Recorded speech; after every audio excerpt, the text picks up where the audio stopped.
നമ്മുടെ സ്വന്തം ആറാട്ടാണ്. So hi. ആരുടെ സ്വന്തം ആരാട്ടാണ്?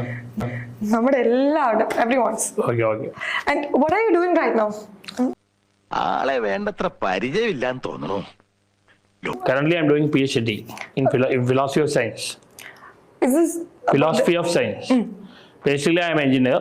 I've done engineering in electronics communication. After that I run a startup. GRE, GMAT, IELTS, TOEFL ഇപ്പൊ കാറ്റ് തുടങ്ങിയിട്ടുണ്ട്. 10 books I wrote. 2 books are published.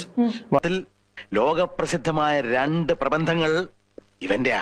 അതുകൊണ്ടാണ് ഈ കിട്ടിയ ഫെയിം ആണെങ്കിൽ അക്കാദമിക്കലി യൂസ് ചെയ്യാതെ, ഈ യൂത്തിന് വേണ്ടിയിട്ട് യൂസ് ചെയ്യാതെ മൂവി റിവ്യൂസും അതേപോലെ തന്നെ ഞാൻ പലതും പറയാണ്ട് മൂവി റിവ്യൂ മാത്രം. പണിയെടുക്കാതെ ജീവിക്കാൻ പറ്റുമെന്ന് അറിയാൻ വേണ്ടി ഞാൻ ഈ കുടലിലേക്ക് കെട്ടിയെടുത്തത്. എന്നെ ഇപ്പൊ ഇവിടെ കേരളത്തിൽ മാത്രമല്ല, outside Kerala also, outside India also, പല നോർവേ പല കൺട്രീസ് എന്നെ വിളിക്കാറുണ്ട്.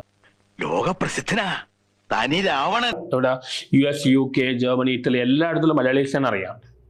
എല്ലാവർക്കും അറിയാം. എല്ലാവർക്കും അറിയാം.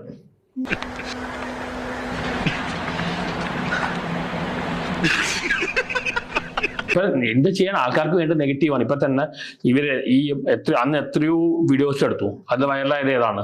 ഐസൊലേഷന് കൈ കൊടുക്കാതെ പോയ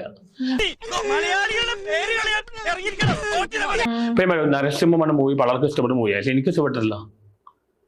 മാർഷൽ ഇഷ്ടപ്പെട്ട മൂവിയാ. അപ്പൊ ആൾക്കാർ പറയും എനിക്ക് എന്തോ കുഴപ്പമുണ്ടോ. നമ്മൾ ഡിഫറെന്റ് ആയി ഇത് ചെയ്യുന്ന, ഡിഫറെന്റ് ആവാൻ വേണ്ടി അല്ല, ഡിഫറെന്റ് ആയി വന്നാണ്. അങ്ങനെ ഡിഫറെന്റ് ആയി ചിന്തിക്കുമ്പോൾ നിങ്ങൾക്ക് വട്ടാന്ന് പറയും. എന്ത് ചെയ്തിട്ട് ഫലില്ലേ?